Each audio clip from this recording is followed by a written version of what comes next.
या देवी सर्वभूतेषु मातृरूपेण संस्थिता नमस्तस्मै नमस्तस्मै नमस्तस्मै नमो नमः। या देवी सर्वभूतेषु शक्तिरूपेण संस्थिता नमस्तस्मै नमस्तस्मै नमस्तस्मै नमो नमः। या देवी सर्वभूतेषु विद्यारूपेण संस्थिता नमस्तस्मै नमस्तस्मै नमस्तस्मै नमो नमः। श्रद्धार 34তম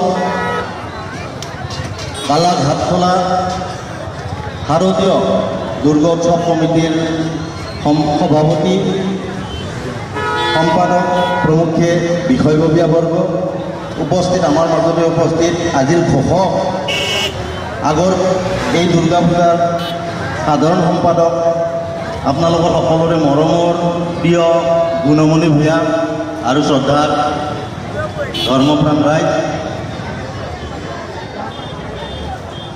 পোনপ্ৰথমে আজি নৱমী মহানৱমীৰ দিনত সদৌতি ৰাইজলৈ শাৰদীয় শুভেচ্ছা জ্ঞাপন কৰিছোঁ।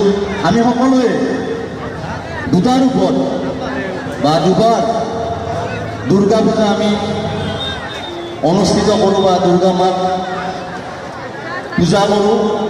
এটা বসন্তকালত বাসন্তী হিচাপে আৰু এটা শৰৎকালত শাৰদী হিচাপে। গতিকে আমাৰ নিতুল দাদাই কৈছে মহত্ব আমি সকলোৱে জানো। পৃথিৱীত যেতিয়া অসুৰৰ উৎপাত বাঢ়ি গৈছিলে তেতিয়া মা দুৰ্গা ৰূপে আমাৰ মাজত দেৱী দুৰ্গা ৰূপত আমাৰ মাজত আত্মপ্ৰকাশ কৰিছিলে আৰু দেৱী দুৰ্গাই অসুৰক নাশ কৰিছিলে। এই কথাখিনি আমি সকলোৱে জানো। এটা কথা আজিৰ সময়ত সেই মহিষাসুৰো নাই, হয়তো দুৰ্গা মাও নাই বুলি আপোনালোকে ভাবে, কিন্তু আমি পূজা কৰিছোঁ। তাৰ পিছত দুৰ্গা মাৰ ৰূপী আমাৰ আই মাতৃসকলে দুৰ্গা মাৰ ৰূপ ধাৰণ কৰি আমাৰ সমাজত যিসমূহ অসুৰ আছে এই অসুৰবিলাকক আমি নাশ কৰিব লাগিব।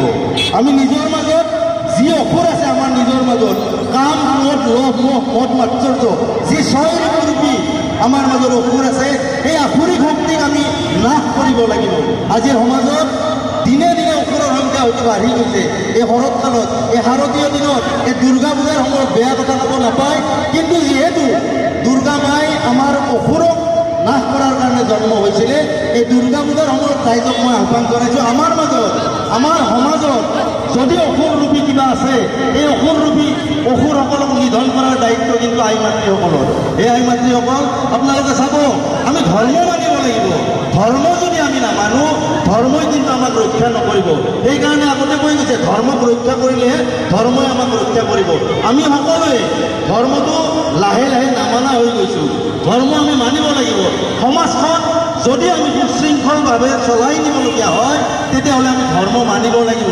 আৰু সেই ধৰ্ম মানি ধৰ্মৰ নিয়ম কানুন মানি ধৰ্মৰ আচাৰ নীতি নিয়ম মানি আমি আগবাঢ়ি যাব লাগিব। আপোনালোকে চাব, যদি আমি নিয়ম মানো তেতিয়াহ'লে আমাৰ ঘৰত আমাৰ সমাজত যদি কিবা অপায় অমংগল হৈ আছে এই অপায় অমংগল নাশ হ'ব। দুৰ্গতি নাখিনি দুৰ্গা দেৱীয়ে সেই অপায় অমংগল নাশ কৰিব। আমাৰ মাজত আজিকালি দুৰ্গা পূজাৰ সময়ত অসুৰৰ উৎপাত বেছি হয়, বেয়া পাবলগীয়া কথা নহয়। কথা হ'ল অসুৰৰ উৎপাত, অসুৰক দমন কৰাৰ কাৰণে দুৰ্গা মাৰ যিহেতু জন্ম হৈছিলে, ডেকা বন্ধুসকলক আহ্বান জনাইছোঁ আমি শৃংখলাবদ্ধভাৱে থাকিব লাগিব। যদি আমি শৃংখলাবদ্ধভাৱে থাকি সমাজখনক আগুৱাই লৈ যাব পাৰোঁ তেতিয়াই সমাজৰ উন্নতি হ'ব। নহ'লে দুৰ্গা পূজা উৎসৱ অনুষ্ঠিত কৰা দুৰ্গা পূজা কৰাৰ কোনো মহত্ব নাথাকিব। ৰাইজক আহ্বান জনাইছোঁ ধৰ্মীয় নীতি নিয়ম পালন কৰক। ধৰ্মীয় নীতি নিয়ম পালন কৰি আপোনালোকে চাব, যদি আমি ধৰ্মক মানো তেতিয়াহ'লে ধৰ্মই আমাক ওপৰলৈ উঠাই নিব। দুৰ্গা পূজাৰ দিনত ৰাইজলৈ এই বিশেষ আহ্বান জনাই মোক এই সাংস্কৃতিক অনুষ্ঠান যিহেতু মুকলি কৰাৰ কাৰণে আজ্ঞা দিয়া হৈছিলে, সেই আজ্ঞা পালন কৰি মোৰ কথাৰ মাজেদি সাংস্কৃতিক সন্ধিয়া উদ্বোধন হোৱা বুলি ঘোষণা কৰিছোঁ। ৰাইজক সমাপ কৰিব, ৰাইজক পুনৰ শাৰদীয় শুভেচ্ছা জ্ঞাপন কৰিছোঁ। ধন্যবাদ।